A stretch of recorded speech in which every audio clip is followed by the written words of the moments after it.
This call is now being recorded.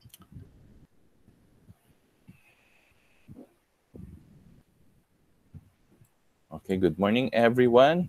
Sige, let us pray first bago tayo magpatuloy sa ating discussion.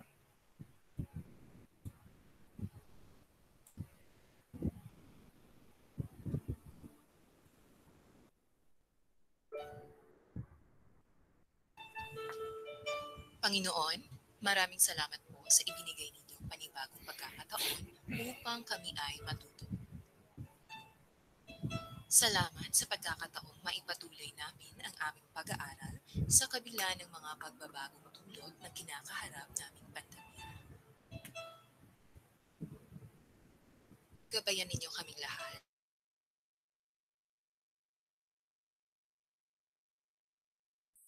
na mag-aaral tutulong sa amin.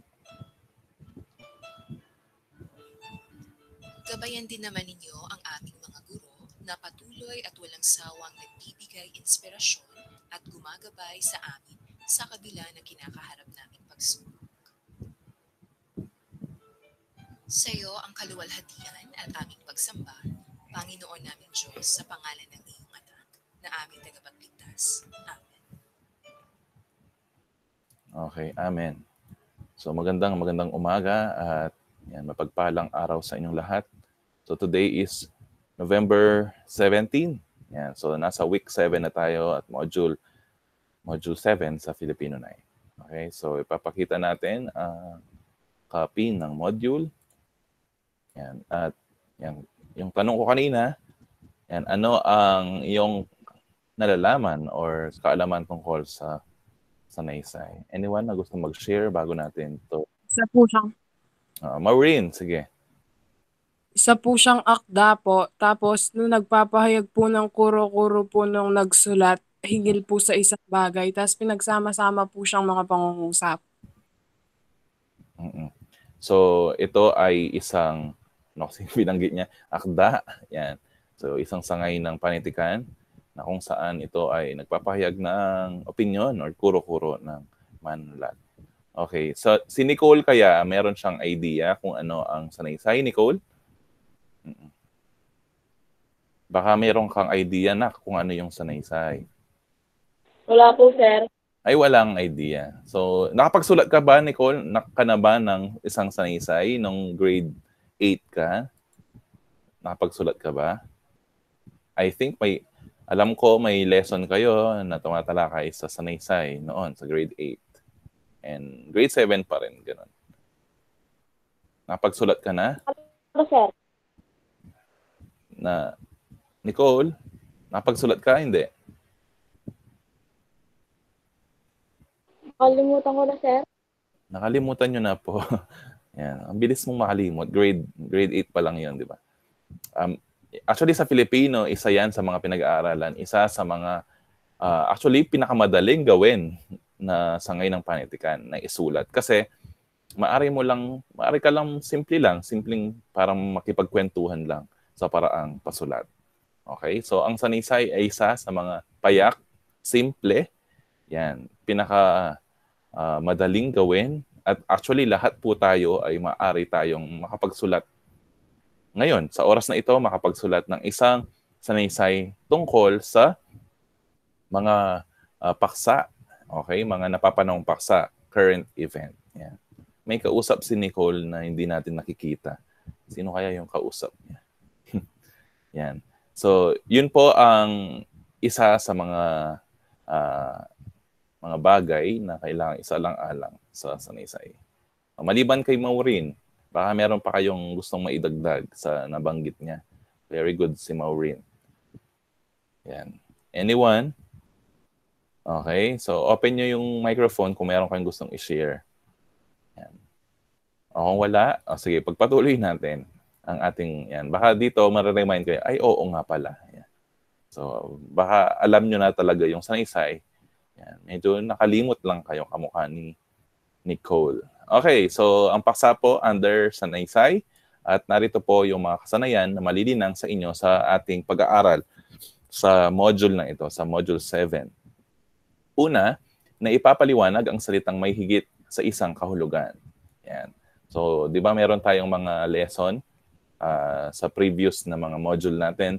Yan. So, nagkaroon kayo ng kaalaman sa mga salitang dalawang salita pero magkatulad ang kanilang kahulugan. Ngayon naman, yung salita na may higit sa isang kahulugan.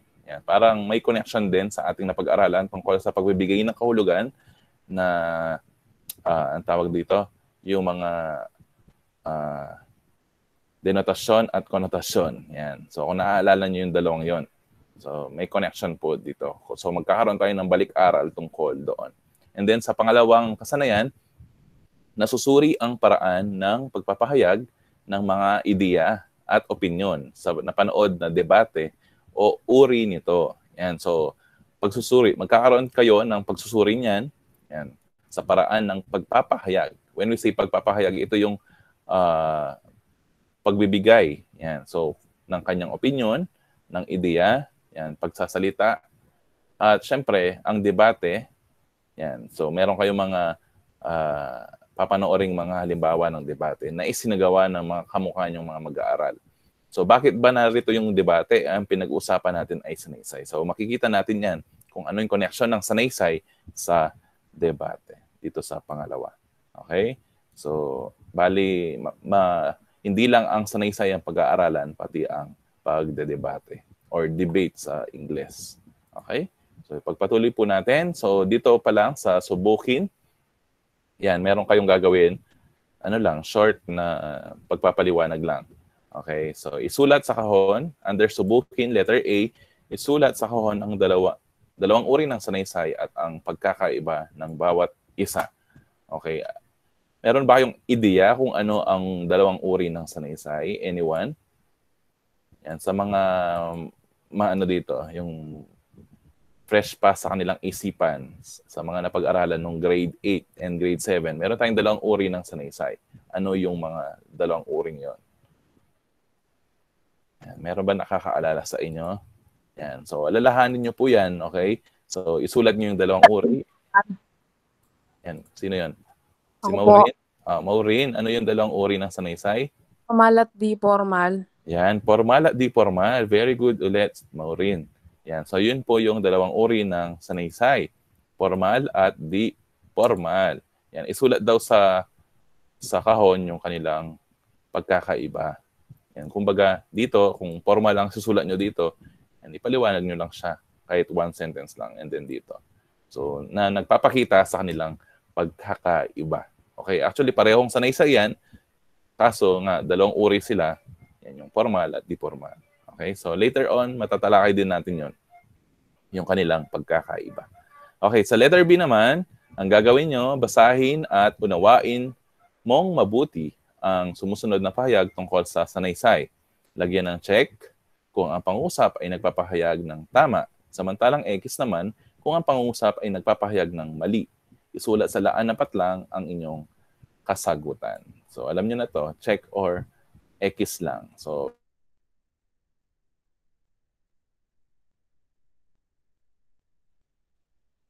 sa ating mga pag-aaralan sa susunod na pahina ng module na ito. Okay? And then, siyempre, dahil online yan, pwede kayong mag-verify through Google. Yan, mag-search kayo. Okay? Gamitin nyo yung internet connection. Okay? So, dito na po tayo sa balikan. Okay, so sa balikan, ating balikan ang isang aralin tungkol sa pagbibigay kahulugan sa mga salita. Basahin ang nasa kahon. So, na-discuss po natin ito, yung iba't ibang uri ng pagbibigay ng kahulugan sa isang salita. Diba? Kung naaalala nyo yung konotasyon at denotasyon. So, ano kasi yung pagkakaiba ng dalawa? Kapag ginamit ang konotasyon, sige nga. Malalim po yung kahulugan niya, tapos po yung denotasyon, literal po. Literal. Ayan. So, parang si Maureen lang kausap natin dito. Yan. So, yung iba, feel free, no, to comment yan, to magbigay ng opinion.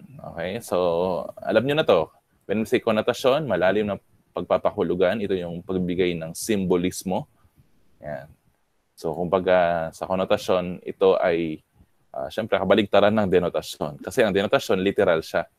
Okay? Exact na kahulugan kung ano yung nakikita, naaamoy, naririnig, nadadama, yan, na lalasahan. Yan. So, parang literal.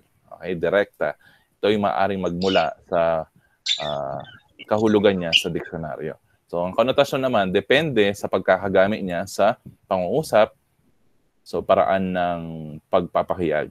Yan, so sa konotasyon. Kasi bawat salita, maaari siyang maglaman ng mas malalim na kahulugan.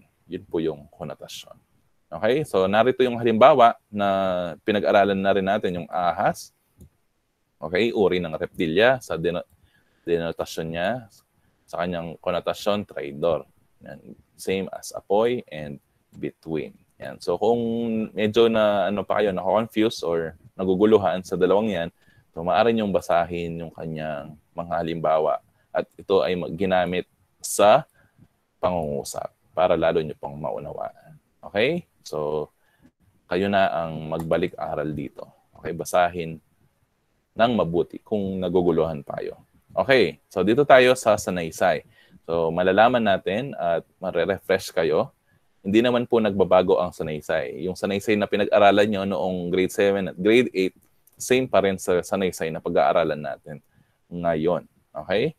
So, pakibasa po ang kahulugan ng sanaysay. Sino pwedeng magbasa? Francis, pakibasa. Francis, pakibasa ang kahulugan ng sanaysay. Yan. Nandito sa kahon. Ang sanaysay.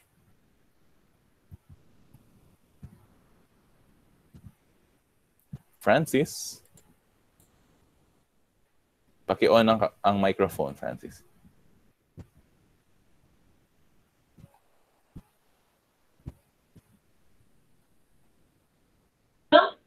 Saan, sir? Number 1? Hindi, yung sanaysay mismo. Ito. Yan, highlight ko. Yan. Yung naka-blue. Pakibasa. Ang sanaysay ay isang sulating gawain na kung saan ito ay kadalasang naglalaman ng mga pananaw, kuro-kuro o opinyon ng isang autor o akda. May papayagang ng may akda ang kanyang damdamin sa mga mambabasa. Ito rin ang isang uri ng pagkikipag-komunikasyon na ang layunin ay may pabatid ang iyong saloobin sa isang paksa o issue. Ang English na salin nito ay essay. Essay. Okay. Thank you, Francis. So, ang sanaysay ay isang sulating gawain. Okay? So, sulatin, when we say sulatin, gamit ang panulat at papel. Yan. At pwede ring direkta sa ating gadget. Okay? So, pwedeng, ngayon kasi, ang paraan ng pagsulat, hindi na lang yung ballpen or lapis at papel. So, maaari na tayong magsulat din ng isang akda diretso sa ating mga gadgets, sa laptop, cellphone, tablet. Yan. So, ito ay isang sulating gawain. Okay? So, sanaysay, tandaan nyo, sulating gawain na kung saan ito ay kadalasang naglalaman. So, ang mostly, sa lahat po ng mga mababasa, masusulat na sanaysay, ito ay naglalaman ng mga pananaw, views, okay? Pananaw. Ang bawat tao po ay may kani-kaniyang pananaw, okay? So, ang pananaw ko at pananaw ninyo maaaring magkaiba. Maaaring pareho din naman, okay? So, depende po sa tao yan na nagsulat ng sanaysay. Okay? Ganun din sa kuro-kuro. Okay? Kuro-kuro, palapalagay. Yan. Para sa iyong palagay, yan, para sa aking pagpapahalaga, in my point, di ba? So, ang bawat tao may kanya-kanyang kuro-kuro. At ganun din, opinion. Yan. Pananaw, kuro-kuro, o opinion ng isang author. Okay? Kapag sinabing author, yun yung nagsulat. Or may akda. May akda po yun. When we say may akda, same as author. Yan. Kung sino man yung nagsulat ng sanaysay, ang tawag po sa kanya, may akda or author or author. Okay? So, yun po ang kahulugan ng sanaysay. Dito rin, may ipapahayag ng may akda ang kanyang damdamin sa mga mambabasa. So, bawat tao, maaari siya magpahayag ng damdamin gamit ang sanaysay. Sino ba yung babasa ng sanaysay? Okay, bakit ba pinag-aaralan natin ng sanaysay? So dito tinuturuan tayo kung paano magpahayag ng damdamin, yan, pananaw, kuro-kuro o opinion sa paraang pasulat. So hindi lahat kasi nagagamit natin ang ating bibig, di ba? Minsan kapag ito ay naisulat natin, mas kumbaga na pag-iisipan natin kung ano ang ating isusulat. Hindi ka mukha sa ang tawag dito, pag sasalita, kapag nabanggit mo na, di ba, dire-diretso lang yan. So kapag ito'y sinulat, kapag kasi sinusulat natin yan, bago natin isulat, maaari muna natin itong isipin, di ba? Ayusin yung pagkakabuo ng mga salita sa isipan pa lang. At sa pagsulat, maaari tayong mag-delete, di ba? Gumamit muna ng scratch paper, gumamit muna ng burador, at aayusin natin kapag nire-write natin ang ating sanaysay. So ganun ang kahalagaan ng pagiging bihasa sa pagsulat. Yan. So, sa inyo, bilang isang mag-aaral, yan, mahalaga na masanay kayo sa mga ganitong sulating gawain. Kasi, ngayon, sa baitang ninyo, grade 9, dadalhin nyo yan hanggang grade 10, grade 11, grade 12, hanggang kolehiyo. Yan. Kapag ang isang mag-aaral, nasanay siya sa ganitong sulating gawain, malaki ang epekto nito sa kanya bilang isang bata, bilang isang mag-aaral, hanggang sa isang individual sa kanyang pagtatrabaho. Okay? Nagagamitin sa kanyang profession. Okay? Yun po ang kahalagan ng pagsulat. Yan. Ito rin ay isang uri ng pakikipagkomunikasyon. Nang layunin ay maipabatid ang inyong saloobin sa isang paksa o issue. Yan. So, ngayon, dahil bata pa kayo, dahil estudyante pa kayo, so ang hangarin nyo lang sa pagsulat ng sanaysay ay para, yun nga, tumugon sa lesson natin. Yan. So, kasi meron ba dito na part sila ng journalism?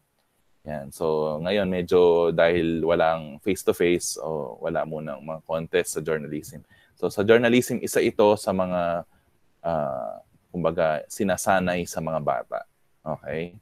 Sa inyo, sa mga kamukha nyong mga bata, na sumusulat sila tungkol sa isang paksa o issue. Usually, ang mga paksang ito, yung mga napapanahon, yung mga mainit-init na pinag-uusapan, ito yung mga current events na tinatawag na nangyayari sa ating komunidad, sa ating lipunan, sa ating bansa, na talaga namang pinag-uusapan at kumbaga ito ay trending sa ating panahon ngayon.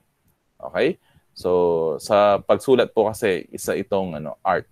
Okay? Ito isa itong scene na kailangan linangin at patuloy na paghusayin para maging maganda at maayos. Yan, masanay kayo sa pagsulat. So, ang Ingles na salin nito ng sanaysay ay essay. Yan, familiar kayo sa essay, di ba? When we say essay, ito yung may isang paksa or isang katanungan, syempre na tumatalakay sa isang paksa na ipapaliwanag nyo ang inyong saloobin. At sa essay, hindi lang basta-basta kung ano ang nalalaman mo. Kung hindi, kung ano ang natutunan mo. Okay? So sa pagsulat po ng sanaysay, hindi puro pagbibigay ng pananaw lamang. So dapat meron ka munang babanggiting mga kaalaman at mula doon ka magbibigay ng pananaw, kuro-kuro at opinion. Okay? So later on, mas lalo pa ninyong maunawaan ang mga ito. And then, darako tayo dito sa bahagi ng sanaysay. So meron tayong 3 bahagi.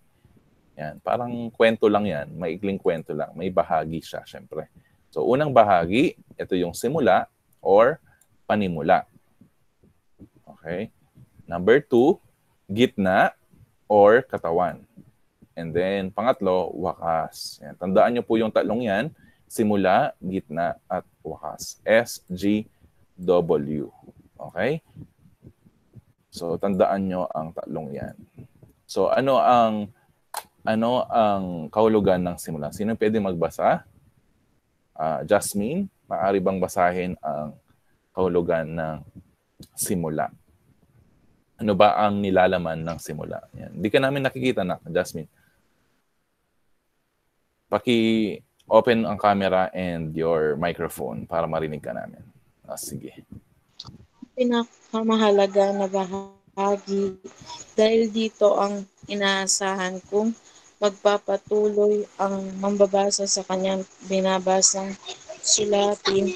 Dapat makuha ng akda ang atensyon at damdamin ng mambabasa. Okay, salamat Jasmine. Pakiulit nga, Keitan Manalo, ang kahulugan ng simula or panimula. Ito ang pinakamahalaga na bahagi dahil dito ang inaasahan kung magpapatuloy ang mambabasa sa kanyang binabasang sulatin. Dapat makuha ng akda ang atensyon at damdamin ng mambabasa. Mambabasa. Okay, so thank you Jasmine and Keitan. So ang simula, yan, from the word itself, syempre simula, makikita natin siya sa simula. Okay. Ito yung tinatawag na introduction. Ito yung tinatawag na panimula or yon, yung kumbaga ito yung magbibigay sa mga mambabasa ng first impression. Okay, syempre wag kalimutan ang title, no? Yung title, yun yung pinakataas. And then pagkatapos ng title, ito yung mga simula, ito yung unang-unang mababasa. Ito yung magbibigay ng opening. Yan, magbibigay siya ng introduction sa ating akda na isusulat. Okay, so ito yung pinakamahalaga. Bakit? Bakit mahalaga ang simula? Kasi dito nakasalalay kung ang mambabasa ay ipagpapatuloy niya yung pagbabasa. Bakit? Bakit ba hindi pinagpapatuloy? Kasi simula pa lang parang hindi na interesting. Simula pa lang parang nakakabagot na. Yan. Simula pa lang ay wala akong mapapala dito. Yan. So dapat sa simula, yan, ito yung mahalaga na bigyan ng pansin. Yan. Kasi kapag magandang simula mo, magiging interesting. Yan, magiging kawili-wili para sa mambabasa. Hindi niya namamalayan, natatapos niya na pala. Okay, nasa bahaging gitna na pala siya. Kasi simula pa lang nakuha mo na or napukaw mo na ang kanyang attention or damdamin. Yan. So ito ang pinakamalaga na bahagi dahil dito ang inaasahan kung magpapatuloy ang mambabasa sa kanyang binabasang sulatin.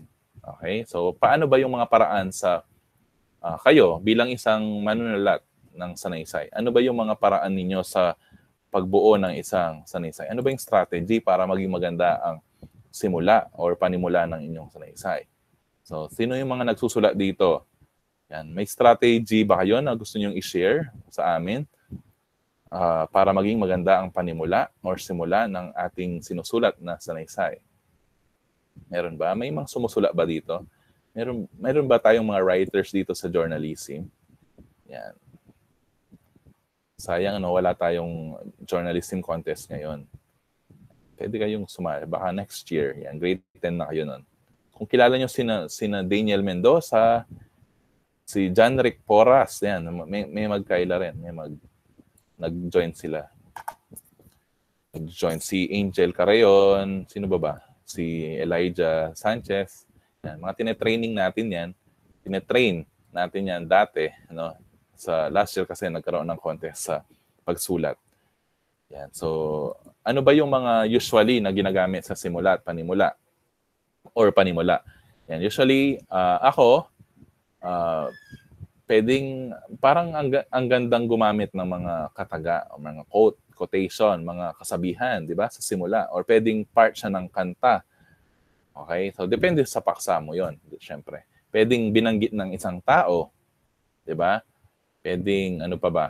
Ayon kay Jose Rizal, ang kabataan ay ang pag-asa ng bayan. Yan. So, maaring simulan natin sa mga ganoong atake yung inyong simula or panimula. Pwedeng paboritong linya mo sa napanood mong pelikula. Pwedeng mga tagline sa mga commercial or mga palabas sa telebisyon. Okay? Maaring mga binanggit ng isang politiko. Yan. So marami tayong paraan ng pagbibigay or pagbuo ng isang simula. So nasa inyo yon para paano kayo maging masining or artistic sa pagbuo ng mga panimula ninyo. Okay, dapat makuha ng may akda ang atensyon at damdamin ng mambabasa. Okay, bilang isang writer, yan, sa contest, lagi kong sinasabi sa mga estudyante ito na lumalaban sa ganitong uri ng essay writing, sa journalism. Kasi sabi ko, maraming mga contestant. Yan. Maraming mga sumasali dyan. So dapat isa sa mga bigyan mo ng pansin ang introduction or yung lead na tinatawag, simula. Kapag sinabing simula, dapat makuha mo yung atensyon ng evaluator or yung judge. Kasi kadalasan, yung binabasa na lang nila, yun, yung part na yun, yung simula. Okay? So, yun lang yung binabasa nila. So, kung hindi niya nagustuhan yung simula, sa una pa lang, talo ka na. Okay? So, ganun. Kung 50 contestants yun, syempre, pipili siya ng siguro mga 10 na magagaling. Maganda yung panimula nila. So, sa simula pa lang, dapat bigyan mo ng magandang atake yung iyong introduction. Okay? So, makikita ko sa pagsulat nyo ng sanaysay, meron kayong mga gawain sa baba, sa last part. Makikita ko kung paano kayo gumawa ng ganitong uri ng sulatin or sanaysay. Okay, number 2 na po tayo. Gitna or katawan. Okay, so pakibasa po ang gitna or katawan. Sino yung pwede magbasa? Si Trisha Perez. Trisha Perez, pwedeng pakibasa.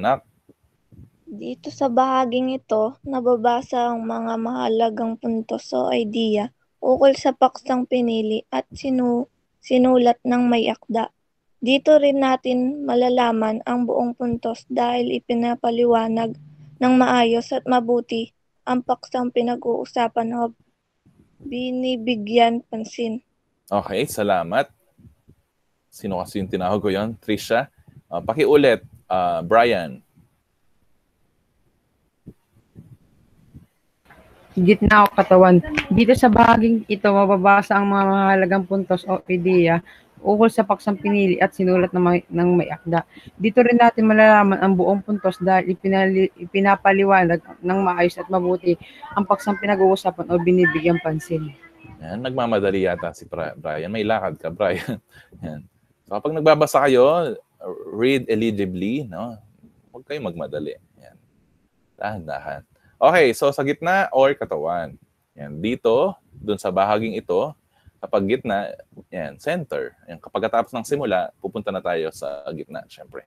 So dito, mababasa natin yung mga mahalagang puntos. When we say puntos, ito yung mga detalye. Yan. Ito yung pagpapaliwanag. Yan, dito ipinapaliwanag ng mas maigi, detalyado, yung mga paksa. Okay. O yung paksa, yung mga impormasyon tungkol doon sa paksa natin. Okay. When we say paksa, ito yung topic. And then, syempre, iba pa rin yung pamagat. So, maaring yung pamagat, kayo yung magbigay din ng pamagat doon sa paksa natin. Okay? So, dito natin mababasa ang mga mahalagang puntos o ideya ukol sa paksang pinili at sinulat ng may akda. So, doon na ipapaliwanag ng kompleto yung paksang pinag-uusapan. Dito rin natin malalaman ang buong puntos. Yan. So, nagkakaroon ka ng kabuang kaisipan. So, wag nating tipirin ang ating gitna or katawan. Kung marami kang kaalaman dyan, much better. Okay? Isulat mo lahat ng maayos, ng naka-organisa yung mga puntos na yan. Dapat organize sila. Okay? Kumpleto. Kung marami kang kaalaman, sabi ko nga, much better kasi mas detalyado ang pagsulat mo. Okay? Dahil ipinapaliwanag ng maayos at mabuti ang paksang pinag-uusapan o binibigyang pansin. Okay, usually sa pagsulat ng sanaysay, napupuno ang isang pahina ng long pad. Yung iba nga hanggang sa likod. Depende kasi dun sa paksa. Okay, kapag ang paksa, marami kang alam dyan, syempre marami kang maisusulat. Okay, kaya sa pagsulat po ng isang sanaysay, mahalaga na marami tayong kaalaman, yan, marami tayong nababasa, napapanood, naririnig. Yan. Kasi sabi nga, we cannot give what we don't have. Hindi mo pwedeng maibigay yung mga bagay na wala sa'yo. Kaya kailangan, yan, ano man yung paksang yan, dapat at least meron kang kaalaman tungkol doon. Yan. Parang question and answer, di ba? Hindi mo masasagot kung hindi mo alam. So dapat iba na ang may alam. Yan. I think may nagjo-join. Yan. Renz Evan. Anong oras? Payarita na. Renz Evan, good morning. Alas 8 na ng umaga. Late ka lang naman ng isang oras. Yan. Okay, sa pangatlo, wakas. Yan, ito yung huling bahagi ng sanaysay. Okay? So, Eliza Bautista, pakibasa po ang wakas. Wakas, sa bahaging ito, sinasara ng may akda ang paksang nagaganap sa gitna o katawan ng isinulat niya. Dito rin naghahamon ang akda sa mga isip ng mga mambabasa na maisa katuparan ang mga isyong tinatalakay niya. Okay, salamat Eliza. Renz, Evan, maaaring pakiulit yung kahulugan ng wakas, nak? Renz, Evan, paki-open ang inyong microphone para marinig ka namin. Sa bahaging ito, Wait lang. Ayan. sa bahaging ito, isinasara ng akda ang paksang nagaganap sa gitna o katawan ng sinulat niya dito din naghahamon ang akda sa mga isip ng mga mambabasa na maisa katuparan ang mga isyong tinatalakay. Paki-open yung camera mo, Renz, para makita ka namin. Ayan. Okay, paki-off na yung ano mo. Off na yung microphone. Paki-off yung microphone, Renz. Okay, thank you. So, yan, salamat sa pagbabasa, no? Doon sa binasa nila, yung wakas, ito yung bahaging, yan, sinasara ng may akda. May akda po ito, Nagkamali lang sila sa pag-type. May akda, ang paksang nagaganap sa gitna o katawan ng isinusulat. So, sa wakas, ito yung pinaka-konklusyon. Kumbaga dito, yon, nirarap, yan, sinasara nga yung akda, yung sinulat. And then, dito nagbibigay ng challenge or hamon yung may akda sa mga isip ng mga mambabasa. Isa kang magaling na manunulat kapag ang wakas mo ay nagbigay ng realization. Yan, nagkaroon ng realization yun ng babasa. Oo nga, no? Yan, kapag naliwanagan siya. Kasi may mga paksa, ang mga mambabasa kasi, nagbabasa sila kasi gusto nilang kumbaga, maliwanagan doon sa paksa. Okay? So, isa kang magaling na manunulat kapag naliwanagan sila. Yan. Na convince mo sila doon sa sinulat mo. Okay? So, sa pagsulat ng sanaysay. Yan. So, dito rin naghahamon ang may akda sa mga isip ng mga mambabasa na maikasakatuparan ng isang isyong tinatalakay niya. So, challenge siya. So, siyempre, dun sa tatlong bahaging ito, mahalaga po ang bawat isa dyan. Okay? Sinasabi na pinakahalagang simula, siyempre, pero di ba, huwag din natin kalimutang bigyang halaga ang gitna at wakas. So, bilang isang manunulat, kailangan isa lang alang na ang bawat bahagi po ng sanaysay ay bigyan ng kaukulang atensyon. Okay? So, usually, sa pagsulat po ng sanaysay, sa isang paksa, isang oras. Yan. So sana doon sa isang oras na yon may ibigay mo ng mainam ang iyong kaalaman tungkol sa paksang yon. So sa pagsulat. Okay? So yun po ang mga bahagi. And then kamukha ng aking katanungan kanina sa umpisa, ano yung dalawang uri ng sanaysay. So binanggit nga ni Maureen, ito yung formal at di formal. So ano yung pagkakaiba ng formal at di formal? Parang sa damit lang, di ba? Meron tayong tinatawag na formal at casual or di-formal. Sa formal, ginagamit natin yun dun sa mga seryoso. Okay? So, sa mga formal na gathering. Sa di-formal naman, syempre, yung parang pang araw-araw, ito yung kumbaga, payak lamang na paraan ng pagsulat. Okay, so sa formal, babasahin ko lang. Ang talakayin dito ay mga seryosong mga paksa. When we say seryoso, syempre hindi pwede magbiro dyan, na nagtataglay ng masusing pananaliksik. So hindi lang siya basta pagsulat. So kailangan, bago ka magbitaw ng mga salita sa iyong sinusulat na sanaysay, kailangan siguraduhin mo na ito ay may pinanggalingan. Totoo. Okay? Ito ay pawang katotohanan lamang. At sigurado ka dapat. Okay? Kasi magre-research ka dyan Kasi seryoso nga. So, hindi ka pwedeng magkamali. Yan. So, mag-research. Okay? Dapat may source ka. Okay? Yan. Ng taong sumulat. Ito ay kadalasang nagbibigay ng impormasyon ukol sa isang tao, hayop, bagay, lugar, o pangyayari. Okay, so impormasyon, yan, magbibigay ng clarification. Yan, kumbaga dito, inihimay mo ng mabuti kung ano yung paksa na pinag-uusapan. Ang halimbawa nito ay ang pahayag or pahayagang editorial. Kung nagbabasa kayo ng dyaryo, merong part po doon na editorial page. Di ba meron tayong editorial cartoon and then sa ibaba or sa page, same page nun, meron tayong tinatawag na editorial or sulating editorial. Okay, so editorial page. Doon yung editor ng magazine or ng dyaryo, magbibigay siya ng kanyang kuro-kuro, opinion, and opinionated kasi yan opinion doon sa paksang mainit or headline, okay, tungkol sa issue ng dyaryong yon. O yan. Yun po ang isang halimbawa ng formal. Ano pa ba yung mga formal na sanaysay?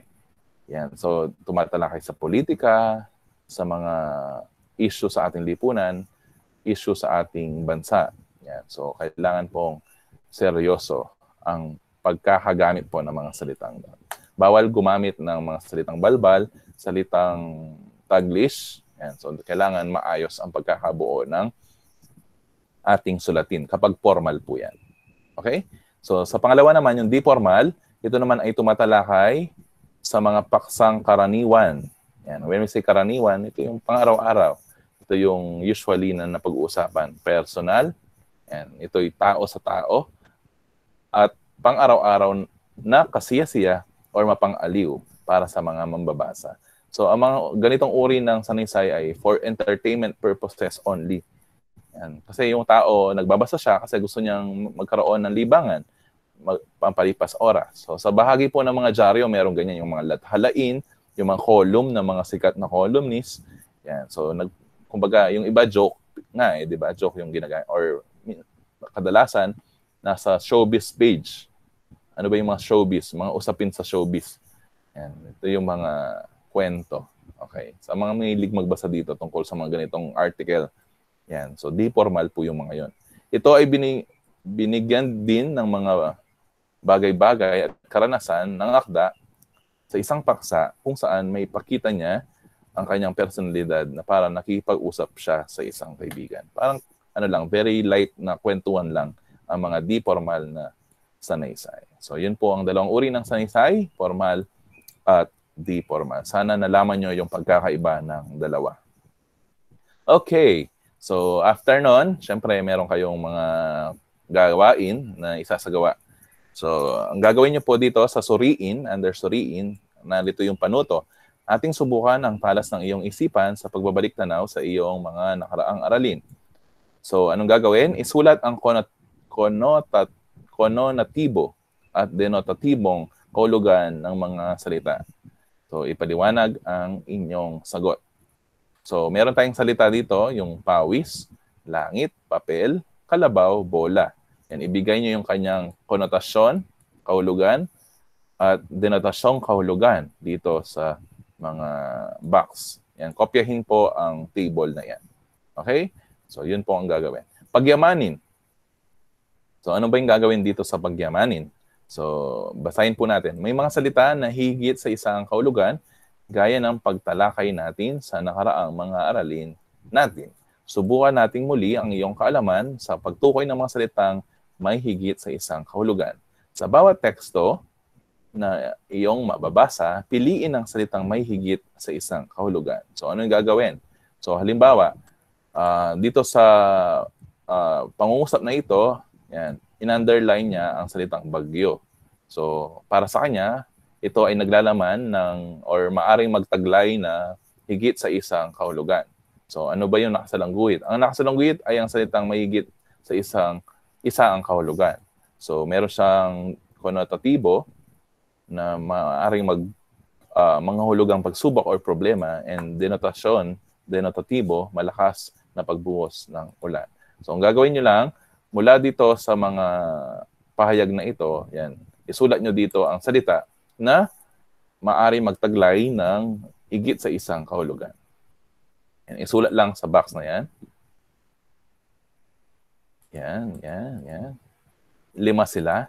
And then sa gawain 2, dito nyo sila bibigyan ng konotasyon at denotasyon. Yan. Mula sa gawaing iyong natapos, bigyan mo ngayon ng kahulugang denotatibo at denotatibo ang mga ito. Gamitin ng chart sa pagsulat ng iyong sagot. Yan. So ganito yung halimbawa. So isulat sa gitna ang sagot dito sa mga sagot dito sa gawain 1 ng pagyamanin. Yan. So 5 po yun. Yan. So ganito yung gagawin niya.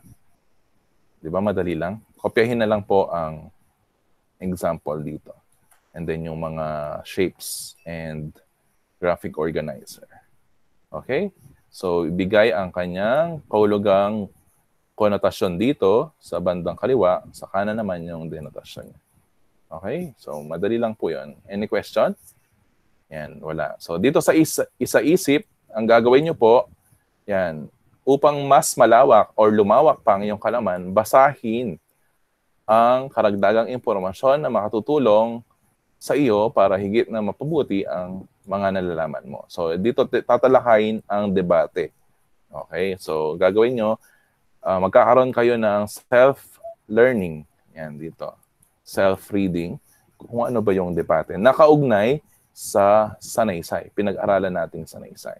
And then, after nyong binasa ang mga impormasyon dito tungkol sa debate, and meron kayong gagawin. Yan, pag-aralan nyo to, ha? Yung debate. And then, meron kayong gagawin na under isagawa. Ang gagawin nyo, sige, babasahin ko. Ating simulan ang iyong gawain sa pagtukoy sa mga paraan ng pagpapahayag ng mga ideya at opinyon na napanood sa video ng debate sa pamamagitan ng pagbibigay opinyon. Para mapanood ang video ng debate, i-click ang mga link sa bawat bilang, gamitin ang chart sa pagsagot.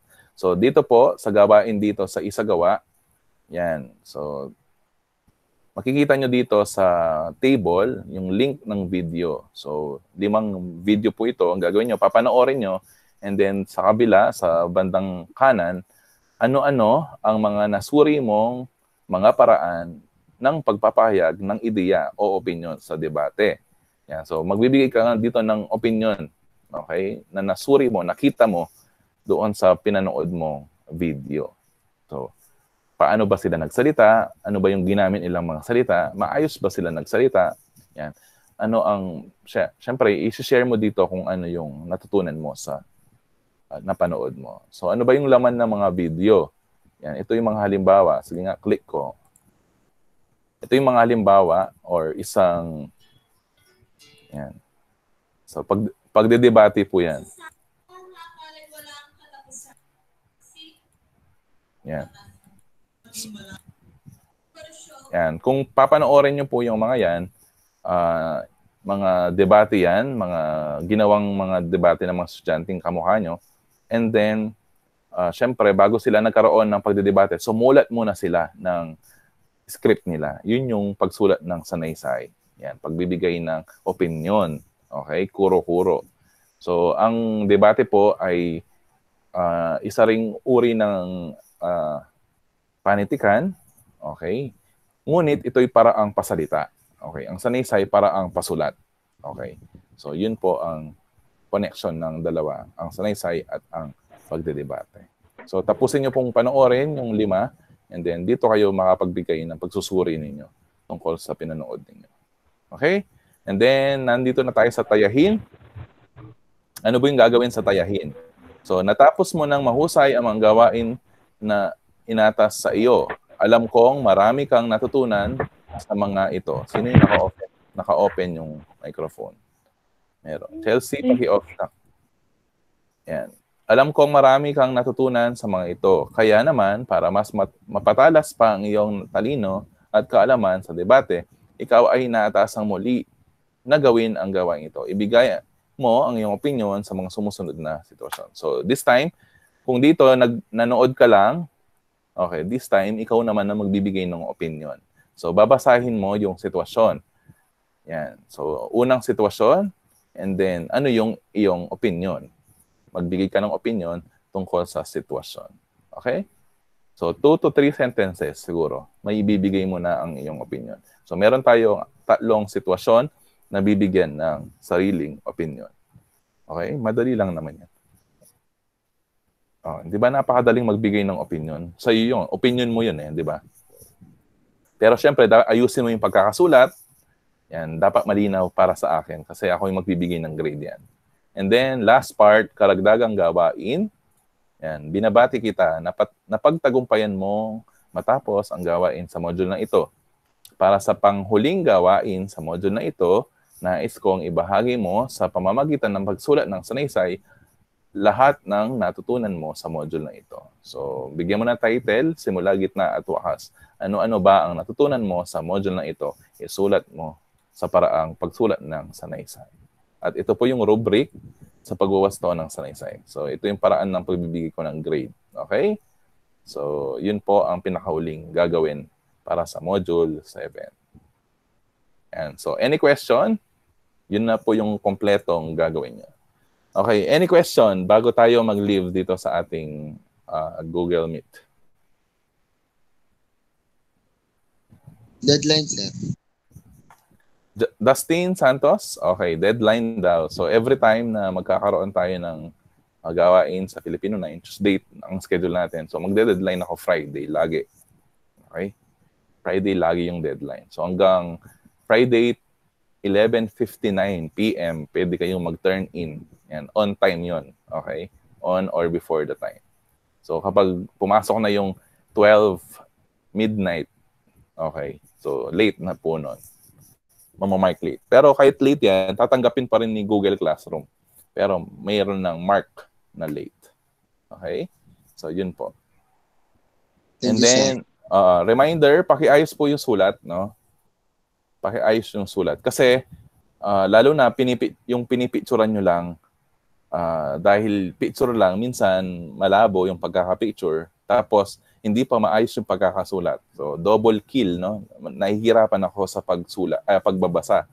So, paano ko mabibigyan ng maayos na grade ang inyong ginawa kung hindi ko maunawaan ang sinulat nyo? So, dapat maayos yung pagkakasulat at the same time, maayos yung pagkakakuha nyo ng picture. No? Ayusin nyo. Ilagay nyo sa maayos na light. And then, itutok nyo maayos yung camera. Yan. So, hayaan nyo muna mag-focus. Yan. So, ayusin nyo. No? Para mabigyan ko ng, baka maganda pala yung ginawa nyo tapos hindi ko maunawaan, mabasa. So, hindi ko siya mabibigyan ng magandang grade. No? So, ayusin po. So, na-appreciate ko po yung mga ganon. Yan. Marami naman sa inyo na inaayos nila yung trabaho nila. And na-appreciate ko yon. So, magre-reflect yon sa grade ninyo na makikita nyo sa first quarter grade nyo sa Filipino. Okay? So, very good yung mga gumagawa ng best nila. Okay? Yung iba kasi, konti lang naman yung mga ito. Yung basta may mema pass lang. No? So, na-appreciate ko yung, yung gumagawa ng best nila. Okay? So, question? So, kung wala ng question, paki-open lahat ng camera sa mga naka-off yung camera para lang sa ating photo op. Yan. Sige, paki-open po ang camera at umarap ng maayos sa camera. Ay, sir! Mag-picture tayo mo pa, Jeline, na mamaya. Ay, si ano pala, JM. JM, iyari na kami, hindi ka pa may kabe. Okay, harap ng maayos sa camera. 1, 2. Isa pa? Okay. So, yun po ang ating discussion for today sa Module 7 at sa ANA ay yun, gawin nyo. Gamitin yung oras. So, time check, 8:22. 8:22 na tayo. So, meron pa kayong 3 oras para tapusin ang inyong gawain sa Filipino. And then, hihintayin ko yung may mga kulang, hihintayin ko kasama yung Module 7 nyo hanggang Friday. Okay? So, and then next week, magkakaroon kayo ng summative exam tungkol sa napag-aralan natin simula sa Module 1 hanggang Module 7. Okay? So, kung wala ng question, so pwede na pong mag-leave at simulan ang pagtatrabaho. Okay? Kung may karagdagang katanungan, yan, sa PM na lang or sa group chat nyo, sa section nyo. Okay? So, good day and God bless. Happy learning.